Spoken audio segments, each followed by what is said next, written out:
We're today celebrating 30 years of Carnaby Street. 64 was the key moment, an explosion. It was the moment when it became not just a couple of shops, but a place to hang out.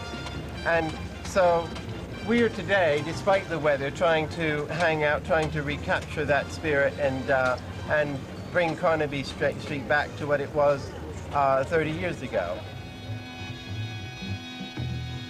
30 years ago, the boutiques that appeared on Carnaby Street sparked a revolution in the retail world that is still going on today.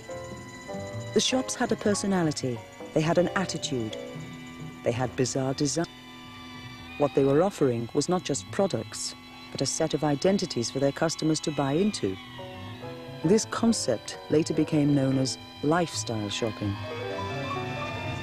It could be argued that lifestyle shopping was born here in the early 60s on Carnaby Street.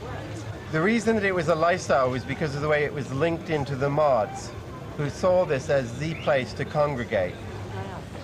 It's a very modern neck. No, Rolex all right. If you can picture this street full of mods in 1964, they've got their scooters here, they're showing off their clothes. They're going into the shops, they're seeing their mates, they're dancing in the shops, the music is coming out. All of this is a way of shopping that had never existed before. In Carnaby Street, you can't tell the assistants from the customers. Anybody addressed as madam would probably sue for defamation of character. A guy called John Stephen had opened first 1, then 2, then up to 8 shops. All little units, all owned by one person, but all with different names. He called them pop shops. He made shopping a fun experience. This was a bomb site, and we built our John Stevens shop here. And next to that, we built our custom-built shop, which we're now approaching, which we do high-class tailoring in.